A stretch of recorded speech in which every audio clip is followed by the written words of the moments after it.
let's be brutally honest for a second.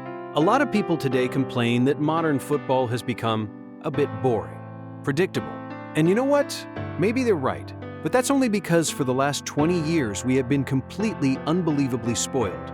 We have watched the exact same script unfold season after season, year after year. Just two superhuman names going toe-to-toe, violently shattering every conceivable record and hoarding absolutely every single trophy the sport has to offer. If Lionel Messi is the undisputed symbol of pure, heaven-sent, innate genius, then Cristiano Ronaldo is something entirely different. He is the ultimate, terrifying product of relentless, agonizing blood and sweat obsession. He is the living embodiment of a man who simply refuses to surrender. A man who dared to dream, dared to fight, and sacrificed absolutely everything to reach the very pinnacle of human ambition. The brilliant inventor Thomas Edison once said, "Genius is 1% inspiration and 99% perspiration." Look around the sporting world. Look at basketball, tennis, boxing.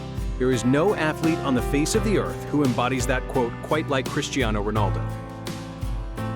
Before we dive deep into this story, I just want to say one thing directly to you. Whether you are a die-hard Messi fan or whether you absolutely despise Ronaldo, the toxic debates and the insults in the comment sections, they don't mean anything. If you truly hate the Portuguese forward, you can click away right now. No hard feelings. But if you stay, I want you to realize this. We are insanely lucky. We are living in the golden era of the two greatest athletes this planet has ever seen. Watching them push each other to the absolute limit is a privilege. Instead of throwing insults, let's open our minds. Let's appreciate their greatness while they are still here. Because one day, very soon, when the boots are hung up for good, those arguments will feel entirely meaningless. They aren't enemies. They are two masters of their craft, pushing the boundaries of what is humanly possible. For us, the fans. Welcome to the Legends Temple.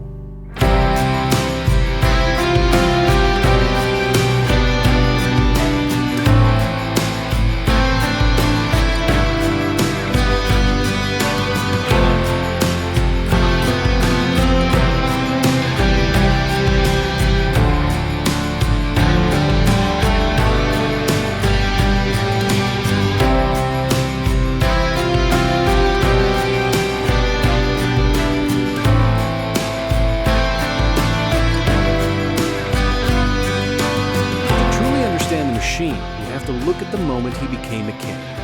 If Sporting Lisbon was the cradle that birthed him, and Manchester United was the fiery forge that built him, then Real Madrid was the launch pad that sent Cristiano Ronaldo into the absolute stratosphere. Summer of 2009. Real Madrid shatters the world transfer record, paying 94 million euros to bring the best player on the planet to the Santiago Bernabeu. The scenes in the Spanish capital were unprecedented. Close your eyes and picture this. Close your eyes and picture this. 80,000 screaming fans, packed into a stadium. They weren't there for a match, they weren't there to watch a cup final. They were there just to watch one man walk out in a white shirt and juggle a football. He shattered the 25-year-old record set by the 75,000 fans who welcomed Diego Maradona to Napoli. The legendary Alfredo Di Stefano handed him the number 9 shirt. The Portuguese superstar immediately became the gravitational center of the Galacticos 2.0. In return, Cristiano proved that the skinny, showboating boy from Madeira had matured into a ruthless, battle-hardened man. Real Madrid had Ronaldo. Barcelona had Messi. The footballing world has been absurdly lucky to witness these two titans push each other to the absolute limit. When Ronaldo stepped onto the pitch, the entire world melted away. In his eyes, there were only two things that mattered: the ball and the back of the net. In his very first season in Spain, adjusting to a new language and a new culture, he scored 33 goals, falling just one single goal shy of Messi. But the war had only just begun.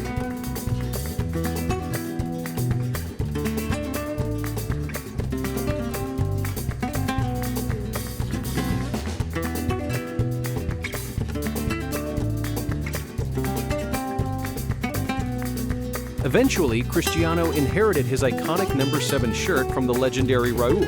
He possessed absolutely everything a modern attacker needed. And with the arrival of elite playmakers like Mesut Ozil and Angel Di Maria, Ronaldo grew wings. He no longer had to drop deep and hunt for the ball himself. He became the ultimate executioner. At the 2010 World Cup, he wore the captain's armband for Portugal, but the international stage remained a frustrating, complicated puzzle.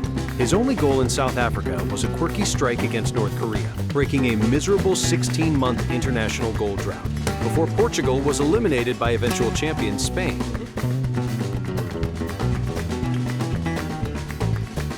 But back in Madrid, he was untouchable.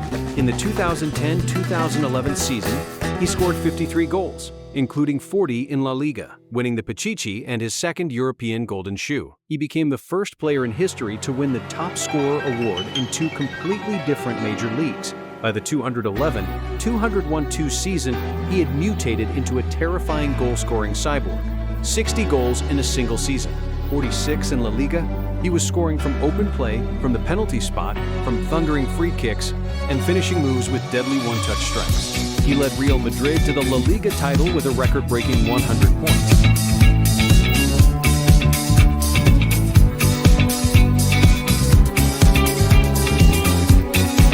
He needed just 92 matches to reach 100 goals for Real Madrid, entirely shattering Ferenc Puskas' legendary record. He became the first player to score against every single team in La Liga in a single season.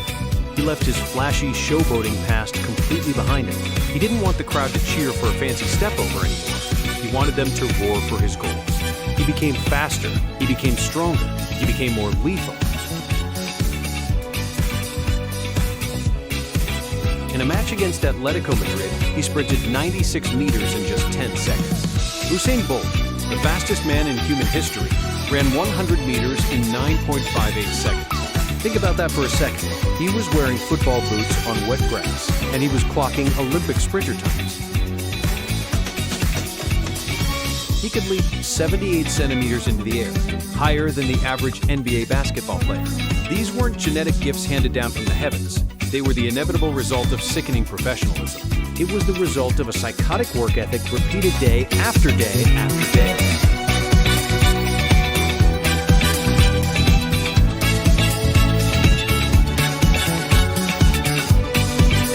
For all his club success, the ghost of international failure haunted him.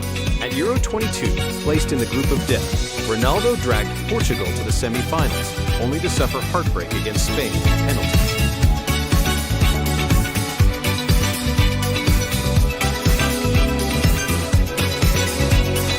But it was Euro 2016 in France where his international legacy was truly, undeniably cemented.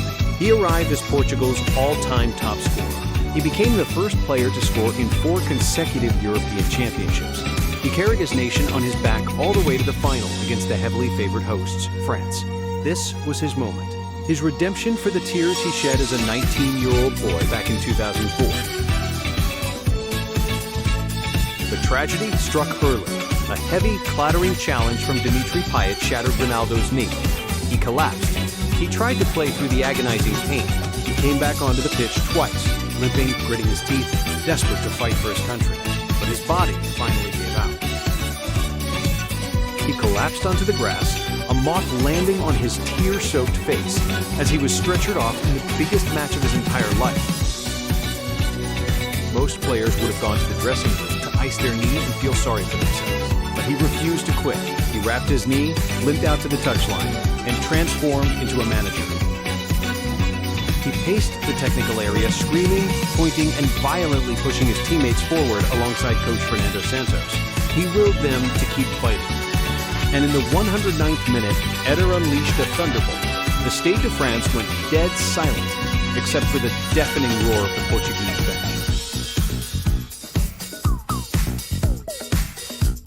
When the final whistle blew, Ronaldo collapsed and wept again. But this time, they were tears of pure, unadulterated ecstasy. For the first time in history, Portugal were champions of Europe. He finally lifted the international trophy he had been chasing his entire life.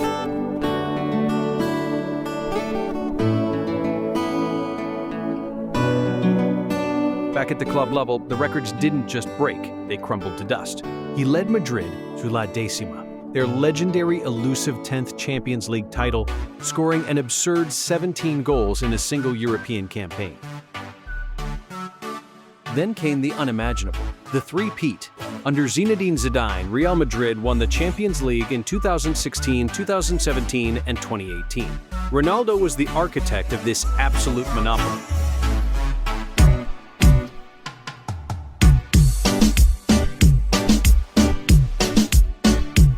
Who could ever forget that bicycle kick against Juventus? A strike so perfectly executed, so defying of gravity, that even the opposing Italian fans stood up and applauded him. He scored back-to-back hat-tricks against Bayern Munich and Atletico Madrid in the knockout stages. He scored twice against Juventus in the 2017 final. He became the all-time top scorer in Europe's top 5 leagues. He surpassed 600 career goals. By the end of 2017, he stood on a stage in Paris holding his 5th Ballon d'Or, looking Lionel Messi right in the eye, having leveled a rivalry that the media once thought was totally unwinnable.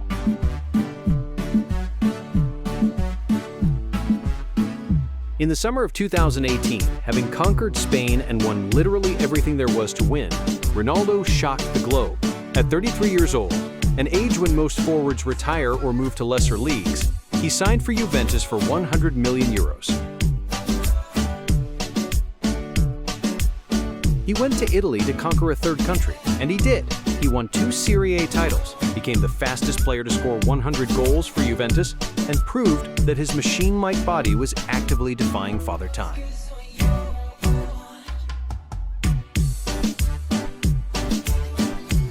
But romance eventually called him home. In 2021, the world practically broke the internet when it was announced that Cristiano Ronaldo was returning to Manchester United. His first game back at Old Trafford was pure poetry. He scored twice, and the "See you" echoed around the theater of dreams like it was 2008 all over again. He practically carried a struggling United side on his back that season, scoring crucial last-minute Champions League winners.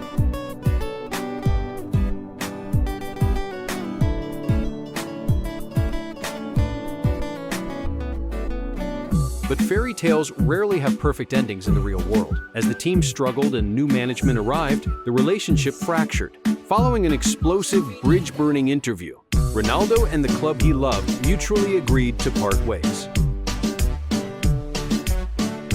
Then came the Qatar 2022 World Cup. It was supposed to be his final glorious crusade, but it ended in utter heartbreak. Benched in the knockout stages, Portugal fell to Morocco. The defining image of the tournament was a 37-year-old Cristiano walking down the tunnel, entirely alone, weeping uncontrollably. The ultimate prize had slipped through his fingers forever, while his eternal rival, Messi, went on to lift the cup. The media said he was finished. The pundits said his ego had finally destroyed his legacy. They wrote his footballing obituary. In early 2030, Ronaldo became the pioneer of a massive global shift. He signed with Al Nassr, taking his talents to the Saudi Pro League. People laughed. They called it a retirement home. But within months, half of Europe's elite players followed him to the desert. He didn't just join a league, he single-handedly put an entire nation's football project on the global map. And did he stop scoring? Of course not. Approaching his 40th birthday, he continued to smash records, finishing 2003 as the world's top goal scorer across all competitions. He marched past the impossible milestone of 900 career goals, a number that sounds like a glitch in a video game. He even strapped on the captain's armband for Portugal at Euro 2000, continuing to lead his country on the pitch more than 2 decades after his debut.